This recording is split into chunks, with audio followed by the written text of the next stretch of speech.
പ്രിയമുള്ളവരെ, നിങ്ങൾ കേട്ടുകൊണ്ടിരിക്കുന്നത് ബൈബിൾ ഇൻ എ ഇയർ. ഒരു വർഷം കൊണ്ട് വിശുദ്ധ ബൈബിൾ വായിച്ച് മനസ്സിലാക്കാൻ സഹായിക്കുന്ന ഈ ദൈവവചന വായനാ പദ്ധതി നിങ്ങളിലേക്ക് എത്തിക്കുന്നത് അസെൻഷൻ. ഞാൻ ഡാനിയലച്ചൻ. വചനവായനയിലൂടെ ദൈവസ്വരം കേൾക്കാനും ദൈവത്തിൻ്റെ കണ്ണുകളിലൂടെ നമ്മുടെ ജീവിതത്തെ നോക്കിക്കാണാനും ബൈബിളിലൂടെ മനോഹരമായ ഒരു യാത്രയ്ക്ക് നിങ്ങളെ ഞാൻ ക്ഷണിക്കുകയാണ്. വിശുദ്ധ വേദപുസ്തകത്തിലെ 73 ഗ്രന്ഥങ്ങളിലായി പരന്നു കിടക്കുന്ന മനുഷ്യരക്ഷയുടെ മഹാസംഭവം ഒറ്റപ്രമേയമായി വായിക്കുന്നതിന് the great adventure Bible timeline എന്ന വായനാ സഹായി നമ്മൾ ഉപയോഗിക്കുന്നു. വായനാ സഹായി വേണമെന്നുള്ളവർക്ക് BIYindia.com/മലയാളം എന്ന ലിങ്കിൽ അത് ലഭ്യമാണ്. ഇന്ന് 240 ദിവസം. ഇന്ന് വായിക്കുന്ന വചനഭാഗങ്ങൾ ജെറമിയ അധ്യായം 23, ദാനിയേൽ അധ്യായം 4-5, സുഭാഷിതങ്ങൾ അധ്യായം 16 വാക്യങ്ങൾ 1 മുതൽ 4 വരെ. നാം വചനം വായിച്ച് തുടങ്ങുന്നു. PUC പുറത്തിറക്കിയ മലയാളം ബൈബിളിൻ്റെ പരിഷ്കരിച്ച വിവർത്തനത്തിൽ നിന്നാണ് ഞാൻ വായിക്കുന്നത്. നാം വചനം വായിക്കുമ്പോൾ വചനം നമ്മെയും വായിക്കുകയാണ്. ജെറമിയ അധ്യായം 23. വരാനിരിക്കുന്ന രാജാവ്. എൻ്റെ മേച്ചിൽ സ്ഥലത്തെ ആടുകളെ നശിപ്പിക്കുകയും ചിതറിക്കുകയും ചെയ്യുന്ന ഇടയന്മാർക്ക് ദുരിതം. കർത്താവിൻ്റെ അരുളപ്പാട്. അതിനാൽ ഇസ്രായേലിൻ്റെ ദൈവമായ കർത്താവ് എൻ്റെ ജനത്തെ മേയ്ക്കുന്ന ഇടയന്മാരെക്കുറിച്ച് ഇപ്രകാരം അരുൾ ചെയ്യുന്നു: നിങ്ങൾ എൻ്റെ ആട്ടിൻപറ്റത്തെ ചിതറിക്കുകയും തുരത്തുകയും ചെയ്തു. നിങ്ങളവയെ പരിപാലിച്ചില്ല. ഞാനിതാ നിങ്ങളുടെ ദുഷ്കൃത്യങ്ങൾക്ക് നിങ്ങളെ ശിക്ഷിക്കുന്നു. കർത്താവിൻ്റെ അരുളപ്പാട്. ഞാനവയെ ചിതറിച്ചു വിട്ട എല്ലാ ദേശങ്ങളിൽ നിന്നും എൻ്റെ ആട്ടിൻപറ്റത്തിൽ അവശേഷിച്ചവയെ ഞാൻ ഒരുമിച്ച് കൂട്ടും. ഞാനവയെ അവയുടെ വാസസ്ഥലത്തേക്ക് തിരികെ കൊണ്ടുവരും. അവ പെറ്റ് പെരുകുകയും ചെയ്യും. ഞാൻ അവയ്ക്ക് ഇടയന്മാരെ നിയോഗിക്കും. അവർ അവയെ മേയ്ക്കും. ഇനിമേൽ അവ ഭയപ്പെടുകയോ സംഭ്രമിക്കുകയോ ഇല്ല. അവ നഷ്ടപ്പെടില്ല. ഇതാ ഞാൻ ദാവീദിന് നീതിയുടെ ശാഖ മുളപ്പിക്കുന്ന ദിനങ്ങൾ വരുന്നു. കർത്താവിൻ്റെ അരുളപ്പാട്. അവൻ രാജാവായി വാഴുകയും വിവേകപൂർവം വർത്തിക്കുകയും ചെയ്യും. അവൻ ദേശത്ത് നീതിയും ന്യായവും നടപ്പിലാക്കും. അവൻ്റെ നാളുകളിൽ യൂദാ രക്ഷിക്കപ്പെടും. ഇസ്രായേൽ സുരക്ഷിതമായി വസിക്കുകയും ചെയ്യും. അവൻ വിളിക്കപ്പെടുന്ന നാമം കർത്താവാണ് നമ്മുടെ നീതി എന്നതായിരിക്കും. അതിനാൽ ഇസ്രായേല്യരെ ഈജിപ്ത് ദേശത്തു നിന്ന് ഉദ്ധരിച്ച ജീവിക്കുന്ന കർത്താവാണ് എന്ന് ഇനി അവർ പറയുകയില്ലാത്ത ദിനങ്ങൾ ഇതാ വരുന്നു. കർത്താവിൻ്റെ അരുളപ്പാട്. മറിച്ച് അവനവരെ ചിതറിച്ച എല്ലാ നാടുകളിൽ നിന്നും ഉത്തരദേശത്തു നിന്നും ഇസ്രായേൽ ഭവനത്തിലെ സന്തതികളെ ഉദ്ധരിച്ചു കൊണ്ടുവന്ന ജീവിക്കുന്ന കർത്താവാണേ എന്നായിരിക്കും അവർ പറയുന്നത്. അവർ സ്വന്തം മണ്ണിൽ പാർക്കും. വ്യാജപ്രവാചകന്മാർ. പ്രവാചകന്മാരെക്കുറിച്ച് എൻ്റെ ഉള്ളിൽ എൻ്റെ ഉള്ളം തകരുന്നു. എൻ്റെ അസ്ഥികളെല്ലാം ഇളകുന്നു. കർത്താവിനെയും അവിടുത്തെ വിശുദ്ധ വചനങ്ങളെയും പ്രതി ഞാൻ മദ്യപാനിയെപ്പോലെയും വീഞ്ഞനാൽ മത്തുപിടിച്ചവനെപ്പോലെയും ആയിരിക്കുന്നു. കാരണം ദേശം വ്യഭിചാരികളെ കൊണ്ട് നിറഞ്ഞിരിക്കുന്നു. ശാപം നിമിത്തം നാട് വിലപിക്കുന്നു. മരുഭൂമിയിലെ മേച്ചിൽ സ്ഥലങ്ങൾ കരിയുന്നു. അവരുടെ ജീവിത പന്ഥാവ് തിന്മ നിറഞ്ഞതായിരിക്കുന്നു. അവരുടെ ശക്തിപ്രയോഗം ശരിയല്ല. പ്രവാചകനാകട്ടെ പുരോഹിതനാകട്ടെ മലിനരായിരിക്കുന്നു. എൻ്റെ ആലയത്തിൽ പോലും അവരുടെ ദുഷ്ടത ഞാൻ കണ്ടെത്തിയിരിക്കുന്നു. കർത്താവിൻ്റെ അരുളപ്പാട്. അതിനാൽ അവരുടെ വഴി അവർക്ക് ഇരുട്ടിലെ വഴുവഴുപ്പ് പോലെയായിരിക്കും. അവർ തള്ളിയിടപ്പെടുകയും അതിന്മേൽ വീഴുകയും ചെയ്യും. അവരുടെ മേൽ തിന്മ ശിക്ഷാവത്സരം തന്നെ ഞാൻ വരുത്തും. കർത്താവിൻ്റെ അരുളപ്പാട്. സമരിയായിലെ പ്രവാചകരുടെ ഇടയിൽ അരോചകമായ ഒരു കാര്യം ഞാൻ കണ്ടു. ബാലിനെ കൊണ്ടവർ പ്രവചിക്കുകയും എൻ്റെ ജനമായ ഇസ്രായേലിനെ വഴിതെറ്റിക്കുകയും ചെയ്തു. ജെറുസലേമിലെ പ്രവാചകരുടെ ഇടയിൽ ഭയാനകമായൊരു കാര്യം ഞാൻ കണ്ടു. അവർ വ്യഭിചരിക്കുകയും വ്യാജത്തിൽ ചരിക്കുകയും ചെയ്യുന്നു. ഒരാളും സ്വന്തം ദുഷ്ടതയിൽ നിന്ന് പിന്തിരിയാതിരിക്കും വിധം അവർ ദുഷ്ടരുടെ കരങ്ങൾ ശക്തിപ്പെടുത്തി. അവരെല്ലാം എനിക്ക് സോദോം പോലെയും അവരുടെ നിവാസികൾ ഗൊമോറ പോലെയും ആയിത്തീർന്നു. ആകയാൽ സൈന്യങ്ങളുടെ കർത്താവ് പ്രവാചകന്മാരെക്കുറിച്ച് ഇപ്രകാരം അരുൾ ചെയ്യുന്നു: ഇതാ ഞാൻ അവരെ കാഞ്ഞിരം തീറ്റും. ഞാൻ അവരെ വിഷജലം കുടിപ്പിക്കും. എന്തെന്നാൽ ജെറുസലേം പ്രവാചകന്മാരിൽ നിന്ന് ദേശം മുഴുവൻ അധർമ്മം പുറപ്പെട്ടിരിക്കുന്നു. സൈന്യങ്ങളുടെ കർത്താവ് ഇപ്രകാരം അരുൾ ചെയ്യുന്നു: നിങ്ങളോട് പ്രവചിക്കുന്ന പ്രവാചകന്മാരുടെ വാക്കുകൾ നിങ്ങൾ കേൾക്കരുത്. നിങ്ങളെ അവർ വിഡ്ഢികളാക്കുന്നു. അവർ പറയുന്നത് തങ്ങളുടെ മനോവിഭ്രാന്തിയാണ്, കർത്തൃവചനത്തിൽ നിന്നുള്ളതല്ല. എന്നെ പരിഹസിക്കുന്നവരോട് അവർ പറഞ്ഞുകൊണ്ടിരിക്കുന്നു, നിങ്ങൾക്ക് സമാധാനം ഭവിക്കും എന്ന് കർത്താവ് അരുൾ ചെയ്യുന്നു. തങ്ങളുടെ തന്നെ ഹൃദയശാഠ്യത്തിൽ നടക്കുന്നവരോട് അവർ പറയുന്നു, നിങ്ങളുടെ മേൽ തിന്മ വരികയില്ല. എന്നാൽ ആരാണ് കർത്താവിൻ്റെ സദസ്സിൽ നിൽക്കുകയും കാണുകയും അവിടുത്തെ വാക്ക് കേൾക്കുകയും ചെയ്തിട്ടുള്ളത്? ആരാണ് അവിടുത്തെ വചനം ശ്രദ്ധിച്ചു കേട്ടിട്ടുള്ളത്? ഇതാ കർത്താവിൻ്റെ കൊടുങ്കാറ്റ് ക്രോധത്തോടെ പുറപ്പെട്ടിരിക്കുന്നു. ചുഴറ്റിയടിക്കുന്ന കൊടുങ്കാറ്റ് ദുഷ്ടന്മാരുടെ തലയിൽ ആഞ്ഞടിക്കും. തൻ്റെ ഹൃദയ ലക്ഷ്യങ്ങൾ നിവർത്തിച്ച് നിറവേറ്റും വരെ കർത്താവിൻ്റെ കോപം പിന്തിരിയുകയില്ല. പിൽക്കാലത്ത് നിങ്ങൾ അതിലേക്ക് പൂർണ്ണമായും ശ്രദ്ധ തിരിക്കും. ആ പ്രവാചകന്മാരെ ഞാൻ അയച്ചില്ല, എന്നിട്ടും അവർ ഓടി നടന്നു. ഞാൻ അവരോട് സംസാരിച്ചില്ല, എന്നിട്ടും അവർ പ്രവചിച്ചു.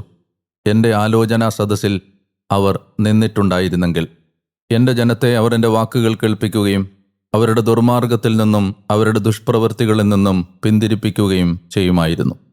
കർത്താവിൻ്റെ അരുളപ്പാട്: ഞാൻ സമീപസ്ഥനായ ദൈവം മാത്രമാണോ, വിദൂരസ്ഥനായ ദൈവവുമല്ലേ?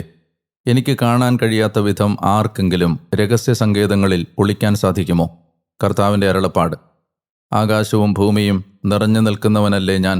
കർത്താവിൻ്റെ അരുളപ്പാട്: എനിക്കൊരു സ്വപ്നമുണ്ടായി എന്ന് എൻ്റെ നാമത്തിൽ വ്യാജം പ്രവചിക്കുന്ന പ്രവാചകന്മാർ പറയുന്നത് ഞാൻ കേട്ടു. ഈ പ്രവാചകന്മാരുടെ ഹൃദയത്തിൽ എത്ര നാൾ വ്യാജപ്രവചനങ്ങൾ, തങ്ങളുടെ ഹൃദയത്തിൻ്റെ കപടതയുടെ പ്രവചനങ്ങൾ ഉണ്ടായിരിക്കും. തങ്ങളുടെ പിതാക്കന്മാർ ബാലിനെ പ്രതി എൻ്റെ നാമം വിസ്മരിച്ചതുപോലെ എൻ്റെ ജനം എൻ്റെ നാമം വിസ്മരിക്കാനിടയാക്കാൻ ഓരോ ആളും തൻ്റെ അയൽക്കാരനോട് വർണ്ണിക്കുന്ന സ്വന്തം സ്വപ്നങ്ങളിലൂടെ പദ്ധതിയിടുന്നവരത്രേ അവർ. ഒരു സ്വപ്നം സ്വന്തമായുള്ള പ്രവാചകൻ ആ സ്വപ്നം വിവരിക്കട്ടെ. എൻ്റെ വചനം സ്വന്തമായുള്ളവൻ അത് വിശ്വസ്തയോടെ പ്രഖ്യാപിക്കട്ടെ. കർത്താവിൻ്റെ അരുളപ്പാട്: വൈക്കോലിന് ഗോതമ്പുമായി എന്താണ് സാദൃശ്യം? കർത്താവിൻ്റെ അരുളപ്പാട്: എൻ്റെ വചനം അഗ്നി പോലെയല്ലേ, ശിലയെ തകർക്കുന്ന കൂടം പോലെയല്ലേ? ആകയാൽ ഞാനിതാ എൻ്റെ വചനങ്ങൾ സ്വന്തം അയൽക്കാരിൽ നിന്ന് മോഷ്ടിക്കുന്ന പ്രവാചകന്മാർക്ക് എതിരാണ്. കർത്താവിൻ്റെ അരുളപ്പാട്: ഞാനിതാ തങ്ങളുടെ നാവനക്കി അരുളപ്പാട് പുലമ്പുന്ന പ്രവാചകന്മാർക്ക് എതിരാണ്. കർത്താവിൻ്റെ അരുളപ്പാട്: ഞാനിതാ വ്യാജ സ്വപ്നങ്ങൾ പ്രവചിക്കുകയും വർണ്ണിക്കുകയും തങ്ങളുടെ നുണകൾ കൊണ്ടും പൊങ്ങച്ചം കൊണ്ടും എൻ്റെ ജനത്തെ വഴിതെറ്റിക്കുകയും ചെയ്യുന്നവർക്ക് എതിരാണ്. ഞാൻ അവരെ അയച്ചിട്ടില്ല, അവരോട് കൽപ്പിച്ചിട്ടില്ല.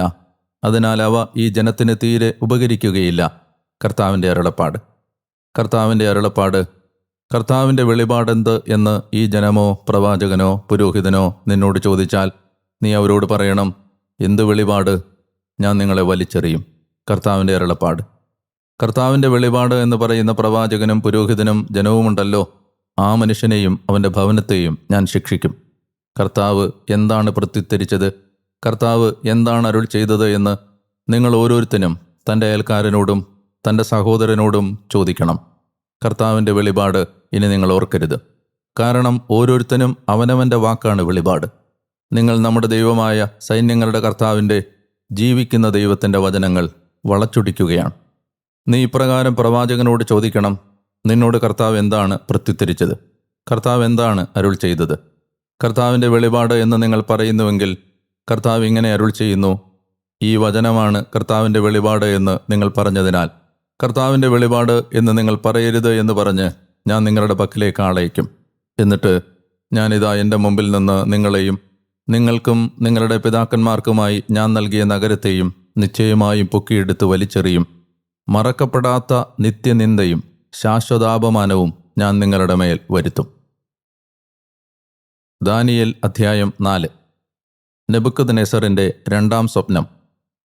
ഞാൻ നെബൂഖദ്നേസർ എൻ്റെ ഭവനത്തിൽ സ്വൈരമായി കഴിഞ്ഞു. എൻ്റെ കൊട്ടാരത്തിൽ സുസ്ഥിതിയുണ്ടായി. എന്നാൽ ഞാൻ ദർശിച്ച ഒരു സ്വപ്നം എന്നെ ഭയപ്പെടുത്തി. കിടക്കയിൽ വെച്ചുള്ള എൻ്റെ ഭാവനകളും ശിരോദർശനങ്ങളും എന്നെ പരിഭ്രാന്തനാക്കി. സ്വപ്നത്തിൻ്റെ വ്യാഖ്യാനം എനിക്ക് മനസ്സിലാക്കി തരേണ്ടതിന് എൻ്റെ മുമ്പിൽ ബാബിലോണിലെ സകല ജ്ഞാനികളെയും കൊണ്ടുവരാൻ എന്നിൽ നിന്ന് ഒരു കൽപ്പന പുറപ്പെട്ടു. തുടർന്ന് മന്ത്രവാദികളും ആഭിചാരകന്മാരും കൽദായരും ജ്യോത്സ്യന്മാരും വന്നപ്പോൾ അവരുടെ മുമ്പിൽ ഞാൻ സ്വപ്നം പറഞ്ഞു. എന്നാൽ അവർ എനിക്കതിൻ്റെ വ്യാഖ്യാനം മനസ്സിലാക്കി തന്നില്ല. എൻ്റെ ദേവൻ്റെ നാമധേയമനുസരിച്ച് ബെൽതശാസർ എന്നു പേരുള്ളവനും വിശുദ്ധദേവന്മാരുടെ അരൂപി തന്നിലുള്ളവനുമായ ദാനിയേൽ അവസാനത്തവനായി എൻ്റെ മുമ്പിൽ കയറി വന്നു. ഞാൻ അവൻ്റെ മുമ്പിൽ സ്വപ്നം പറഞ്ഞു. മന്ത്രവാദികളിൽ പ്രമുഖനായ ബെൽതശാസർ, വിശുദ്ധദേവന്മാരുടെ അരൂപി നിന്നിലുണ്ടെന്നും ഒരു രഹസ്യവും നിനക്ക് ദുഷ്കരമല്ലെന്നും ഞാൻ അറിയുന്നു. ഞാൻ ദർശിച്ചത് എൻ്റെ സ്വപ്നദർശനങ്ങളാണ്. നീ അതിൻ്റെ വ്യാഖ്യാനം പറയുക. എൻ്റെ കിടക്കയിൽ വെച്ചുണ്ടായ ശിരോദർശനങ്ങൾ. ഞാനൊരു കാഴ്ച കാണുകയായിരുന്നു. അതാ ഭൂമിയുടെ മധ്യത്തിൽ വളരെ ഉയരമുള്ള ഒരു വൃക്ഷം. ആ വൃക്ഷം വലുതാവുകയും കരുത്താർജിക്കുകയും ചെയ്തു. അതിൻ്റെ പൊക്കം ആകാശത്ത് മുട്ടി. അതിൻ്റെ ദൃശ്യം ഭൂമി മുഴുവൻ്റെയും സീമയിലെത്തി. അതിൻ്റെ പച്ചില പരപ്പ് ഭംഗിയുള്ളതും കായ്കൾ സമൃദ്ധവുമായിരുന്നു. എല്ലാവർക്കുമുള്ള വിഭവം അതിലുണ്ടായിരുന്നു. കാട്ടുമൃഗങ്ങൾ അതിൻ കീഴ് തണല് പറ്റി, ആകാശപ്പറവകൾ അതിൻ്റെ കൊമ്പുകളിൽ ചേക്കേറി, സകല ജഡവും അതിൽ നിന്ന് ആഹരിച്ചു. എൻ്റെ കിടക്കയിൽ വെച്ചുണ്ടായ ശിരോദർശനങ്ങളിൽ ഞാനൊരു കാഴ്ച കാണുകയായിരുന്നു. ഇതാ, ഒരു കാവലാൾ, ഒരു പരിശുദ്ധൻ സ്വർഗത്തിൽ നിന്നിറങ്ങി വരുന്നു. അവൻ ശക്തിയോടെ ഇപ്രകാരം വിളിച്ചു പറഞ്ഞു: ഈ വൃക്ഷം വെട്ടിമുറിച്ച് അതിൻ്റെ കൊമ്പുകൾ ഛേദിച്ച് ഇലകൾ തല്ലിക്കൊഴിച്ച് കായ്കൾ ചിതറിച്ചു കളയുവൻ. മൃഗങ്ങൾ അതിൻ്റെ കീഴിൽ നിന്നും പക്ഷികൾ അതിൻ്റെ ശാഖകളിൽ നിന്നും പലായനം ചെയ്യട്ടെ.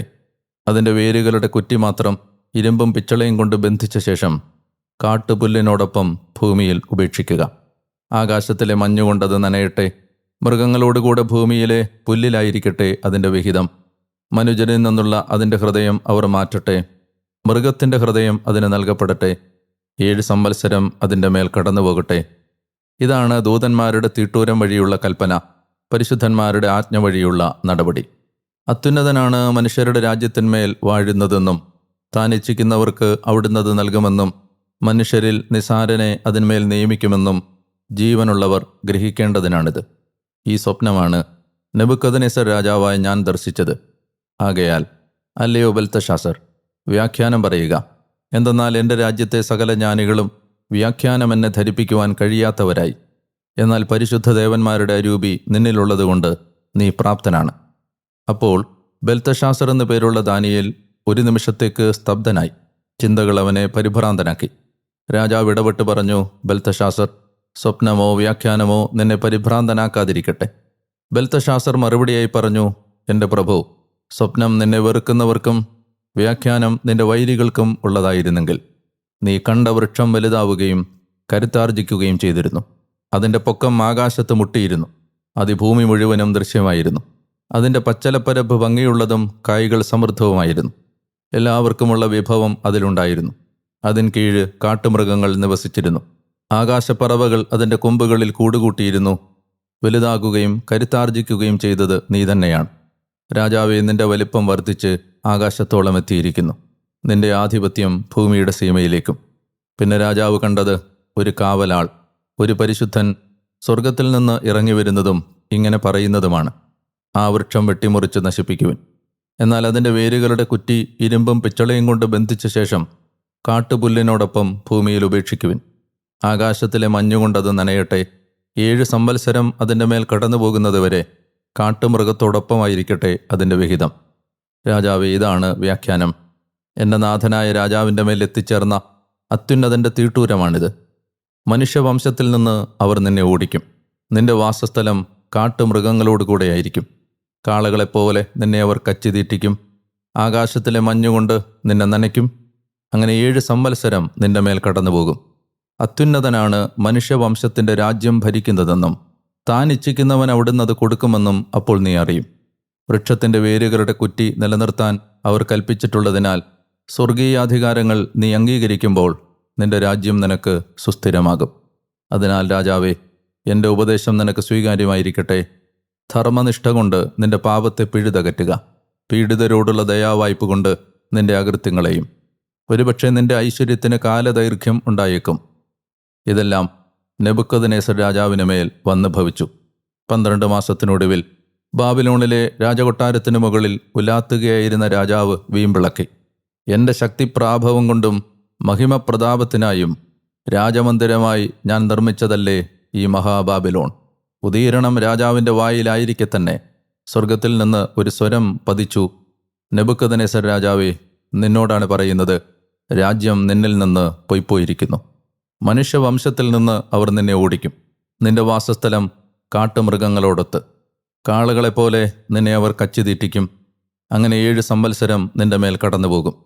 അത്യുന്നതനാണ് മനുഷ്യവംശത്തിൻ്റെ രാജ്യം ഭരിക്കുന്നത് എന്നും താൻ ഇച്ഛിക്കുന്നവന് അവിടുന്നത് നൽകുമെന്നും അപ്പോൾ നീ അറിയും.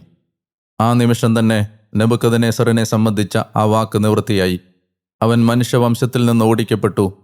അവൻ്റെ രോമം കഴുകന്മാരുടേതുപോലെയും നഖം പക്ഷികളുടേതുപോലെയും വളരുന്നതുവരെ കാളകളെപ്പോലെ അവൻ കച്ചി തിന്നുകയും അവൻ്റെ ദേഹം ആകാശത്തിലെ മഞ്ഞുകൊണ്ട് നനയുകയും ചെയ്തു. ദിവസങ്ങൾ കഴിഞ്ഞപ്പോൾ നെബൂഖദ്നേസറായ ഞാൻ സ്വർഗത്തിലേക്ക് എൻ്റെ കണ്ണുകൾ ഉയർത്തി. എൻ്റെ ബുദ്ധി എന്നിൽ തിരിച്ചെത്തി. ഞാൻ അത്യുന്നതനെ വാഴ്ത്തുകയും നിത്യം ജീവിക്കുന്നവനെ സ്തുതിക്കുകയും മഹത്വപ്പെടുത്തുകയും ചെയ്തു. അവിടുത്തെ ആധിപത്യം നിത്യാധിപത്യമാണ്. അവിടുത്തെ രാജ്യം തലമുറ തലമുറയോടൊത്താണ്. സകല ഭൂവാസികളും ഒന്നുമല്ലാത്ത വിധം കണക്കാക്കപ്പെടുന്നു. സ്വർഗീയ സൈന്യത്തിലും ഭൂവാസികളിലും സ്വേച്ഛ പോലെ അവിടുന്ന് പ്രവർത്തിക്കുന്നു.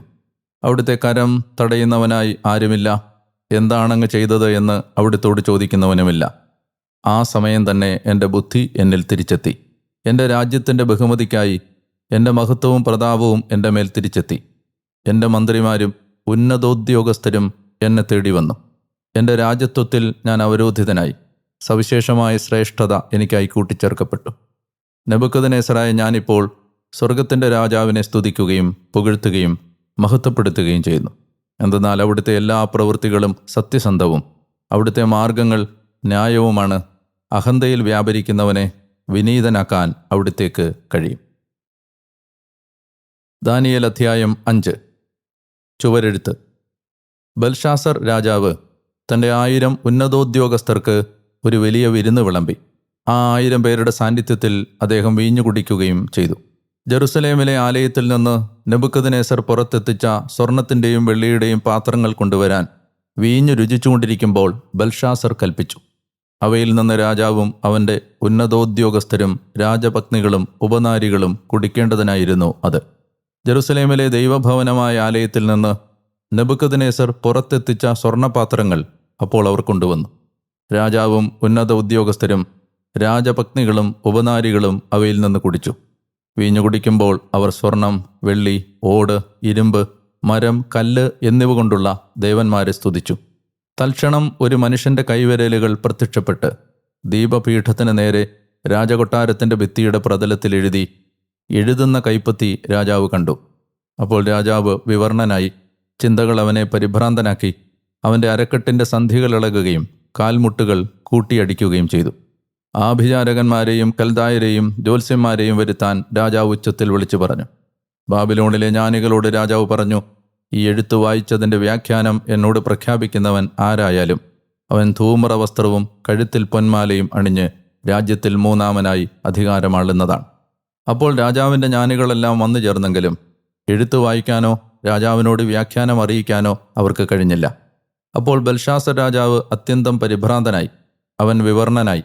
അവൻ്റെ ഉന്നത ഉദ്യോഗസ്ഥരും അസ്വസ്ഥരായി. രാജാവിൻ്റെയും ഉന്നതോദ്യോഗസ്ഥരുടെയും വചസ്സുകൾ മൂലം രാജ്ഞി വിരുന്നുശാലയിലേക്ക് കയറി വന്നു. അവൾ ഉദ്ഘോഷിച്ചു, രാജാവെ, നീ നീണാൽ വാണാലും നിന്റെ വിചാരങ്ങൾ നിന്നെ പരിഭ്രാന്തനാക്കുകയോ വിവർണനാക്കുകയോ ചെയ്യാതിരിക്കട്ടെ. തന്നിൽ വിശുദ്ധദേവന്മാരുടെ അരൂപിയുള്ള ഒരു വ്യക്തി നിന്റെ രാജ്യത്തുണ്ട്. തെളിച്ചവും ബുദ്ധികൂർമ്മതയും ദേവന്മാരുടെ ജ്ഞാനം പോലെയുള്ള ജ്ഞാനവും അവനിൽ നിന്റെ പിതാവിൻ്റെ കാലത്ത് കാണപ്പെട്ടിരുന്നു.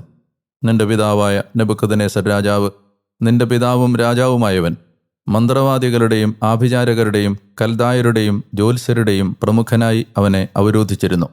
ബെൽതശാസർ എന്ന് രാജാവ് പേരിട്ടിരുന്ന ദാനിയേലിൽ സവിശേഷ ചൈതന്യവും വിജ്ഞാനവും സ്വപ്ന വ്യാഖ്യാതാവിൻ്റെയും സമസ്യപൂരകൻ്റെയും കുരുക്കഴിക്കുന്നവൻ്റെയും ബുദ്ധിശക്തിയും കാണപ്പെട്ടിരുന്നതിനാൽ വ്യാഖ്യാനം വെളിപ്പെടുത്താനായി ഇപ്പോൾ ദാനിയേൽ വിളിക്കപ്പെടട്ടെ.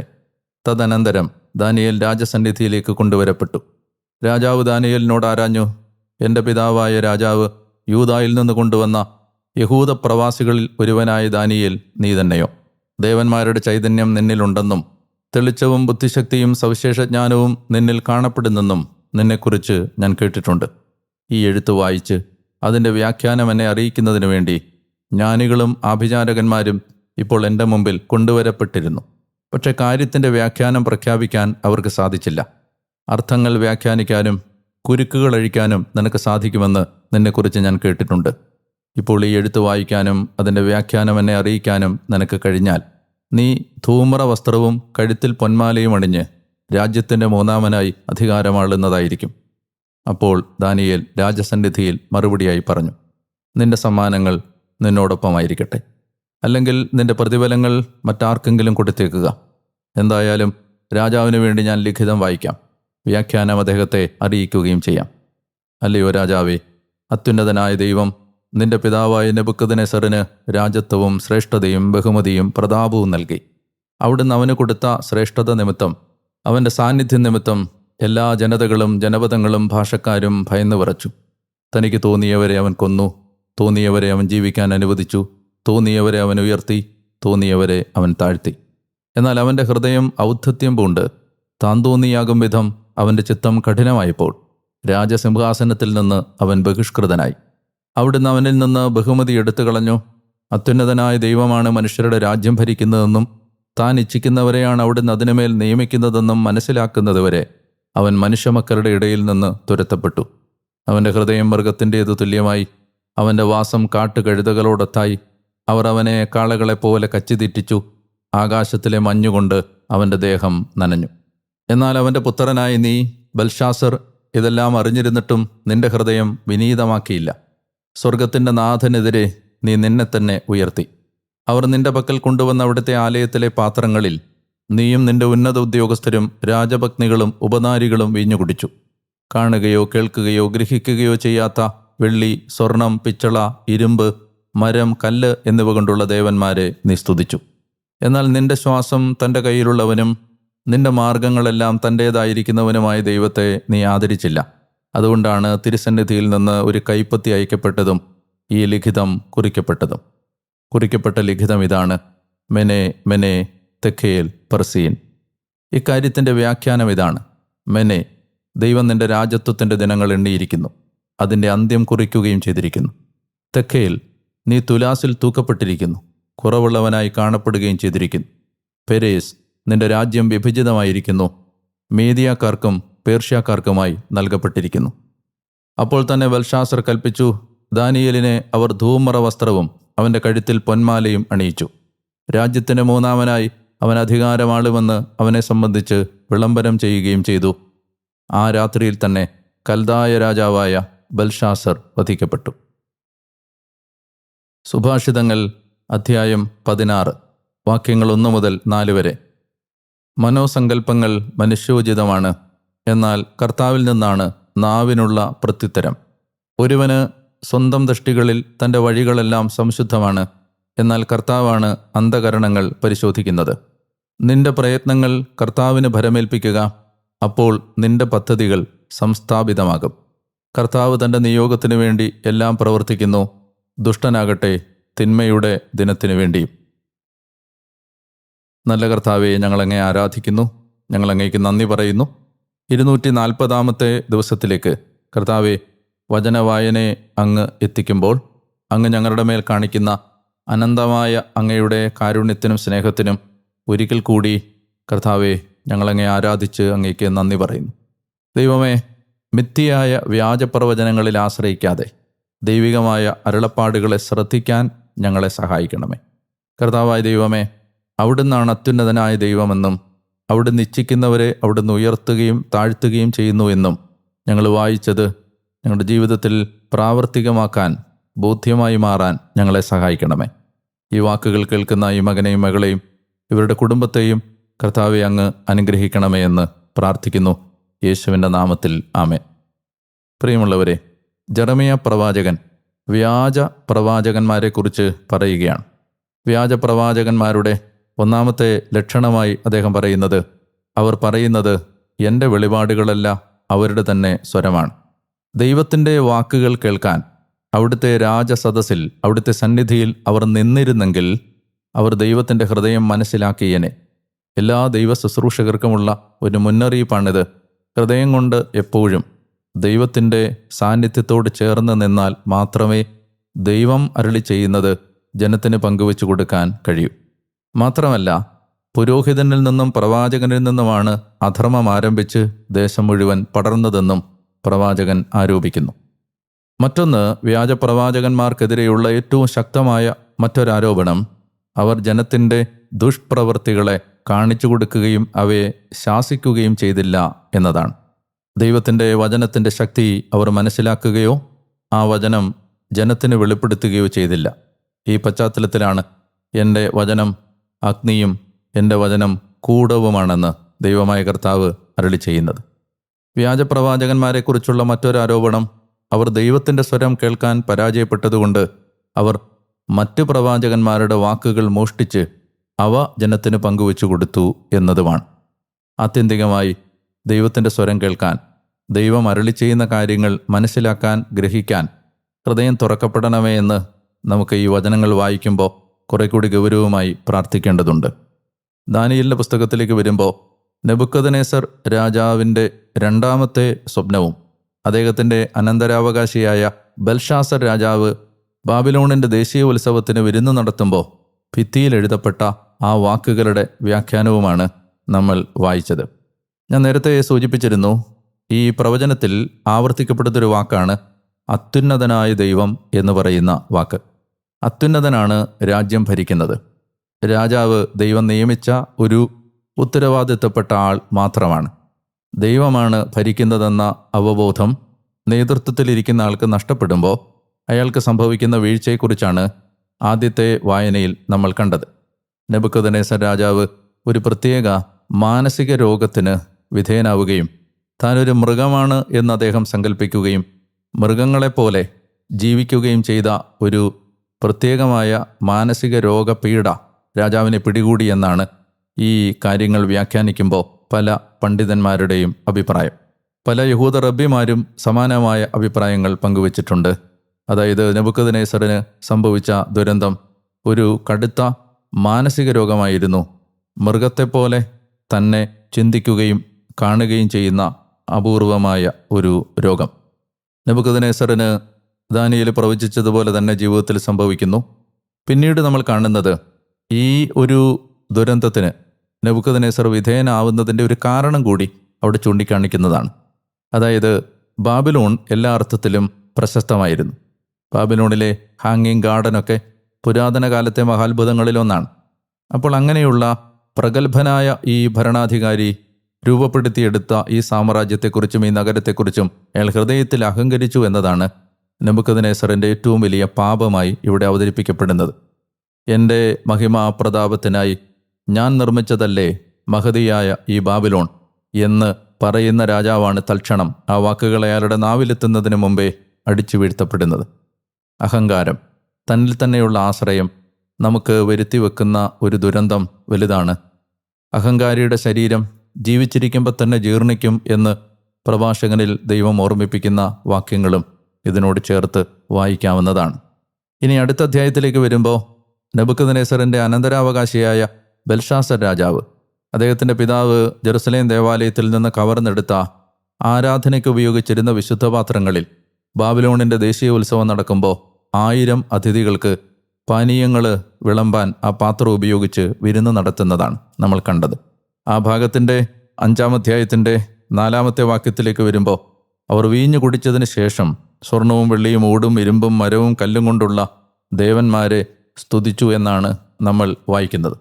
എന്നാൽ അതിൻ്റെ ഒറിജിനൽ വാക്യങ്ങൾ കൃത്യമായി ട്രാൻസ്ലേറ്റ് ചെയ്താൽ അത് യഥാർത്ഥത്തിൽ അവർ ഇരുമ്പ്, സ്വർണം, വെള്ളി, ഓട്, മരം, കല്ല് തുടങ്ങിയതുകൊണ്ടുള്ള ദേവന്മാരെ സ്തുതിച്ചു എന്നതിന് ഒരു അരാജകത്വത്തിൻ്റെ അഴിഞ്ഞാടുന്ന ഒരവസ്ഥയിലുള്ള ഒരു സെക്ഷുവൽ ഫീസ്റ്റ് നടത്തുന്ന അവസ്ഥയിലുള്ള ഒരു പ്രയോഗമാണ് ഉപയോഗിച്ചിരിക്കുന്നത് എന്ന് വായിച്ചിട്ടുണ്ട്.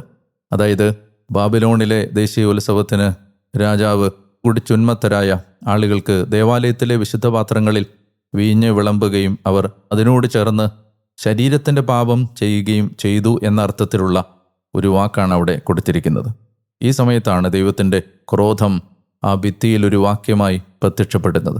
രാജാവിൽ നിന്ന് രാജ്യം വേർപെടുമെന്നും രാജാവ് സ്ഥാനഭ്രഷ്ടനാക്കപ്പെടുമെന്നും രാജ്യം മറ്റൊരാൾക്ക് കൈമാറ്റപ്പെടുമെന്നും ദൈവം അരുളി ചെയ്യുന്നു. നമ്മൾ യെശയ്യാ പ്രവചനം 44-ഉം 45-ഉം വായിച്ചപ്പോൾ ഓർമ്മിച്ചിരുന്നൊരു പേരാണ് സൈറസ്. ഈ സൈറസ് രാജാവ് ഈ രാത്രിയിൽ, ബാബിലോണിൻ്റെ ദേശീയ ഉത്സവം നടക്കുന്ന ഈ രാത്രിയിൽ യൂഫ്രട്ടീസിലെ വെള്ളം വറ്റിച്ച് നഗരകവാടങ്ങൾ തുറന്നകത്ത് പ്രവേശിച്ച് ബൽഷാസറിനെ കൊലപ്പെടുത്തുന്നതാണ് യഥാർത്ഥത്തിൽ ചരിത്രത്തിൽ നടന്ന സംഭവം. ബൈബിളിൽ അത് രേഖപ്പെടുത്തിയിട്ടില്ലെങ്കിലും ആ രാത്രി ബൽഷാസർ കൊല്ലപ്പെട്ടു എന്നാണ് ആ അധ്യായത്തിൻ്റെ അവസാനം പറയുന്നത്. ആ രാത്രിയിൽ കൽദായ രാജാവായ ബൽഷാസർ കൊല്ലപ്പെട്ടു എന്ന്. സൈറസ് ദൈവ ആജ്ഞപ്രകാരം യെശയ്യായിൽ വായിച്ചത് നിങ്ങൾ ഓർക്കുന്നുണ്ടാവും. യെശയ്യാ 44-45. സൈറസ് എൻ്റെ അഭിഷിക്തൻ എന്ന് ദൈവം വിളിച്ച മേദിയ പേർഷ്യ രാജവംശത്തിൻ്റെ അധിപൻ ബാബിലോണിൽ പ്രവേശിച്ച് ബാബിലോൺ രാജാവിനെ വധിച്ച് ബാബിലോൺ അദ്ദേഹത്തിൻ്റെ നിയന്ത്രണത്തിലാക്കി. ഇനി ദൈവത്തിൻ്റെ തിരഞ്ഞെടുക്കപ്പെട്ട ഈ ജനത, അവരെ ഭരിക്കുന്നത് മേദിയ പേർഷ്യ രാജ്യങ്ങളാണ്. മീദോ പേർഷ്യൻ എംപയറാണ്. ആ രാത്രി ബൽഷാസർ കൊല്ലപ്പെടുകയും അത്യുന്നതനായ ദൈവത്തിൻ്റെ ശക്തി ദേശത്ത് വെളിപ്പെടുകയും ചെയ്തു. പ്രിയമുള്ളവരെ, വചനവായന മുന്നോട്ട് നീങ്ങുമ്പോൾ അത്ഭുതകരമായ ദൈവത്തിൻ്റെ ഇടപെടലുകൾ ജീവിതത്തിൽ കാണാൻ തീർച്ചയായിട്ടും നിങ്ങൾക്ക് സാധിക്കും എന്ന് ഞാൻ വിശ്വസിക്കുന്നു. എനിക്ക് വേണ്ടിയും നിങ്ങൾ പ്രാർത്ഥിക്കണം.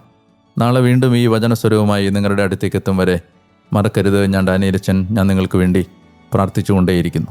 അതുവരെ സ്നേഹിച്ചും പ്രാർത്ഥിച്ചും ഈശോയെ പങ്കുവച്ചും നല്ല ഒരു ദിവസം നമുക്ക് ദൈവമഹത്വത്തിനായി ജീവിക്കാം. കർത്താവ് നിങ്ങളെ അനുഗ്രഹിക്കട്ടെ. മഹത്വം യേശുവിന് മാത്രം. സർവശക്തനായ ദൈവം, പിതാവും പുത്രനും പരിശുദ്ധാത്മാവും നിങ്ങളെ അനുഗ്രഹിക്കട്ടെ. ആമേൻ.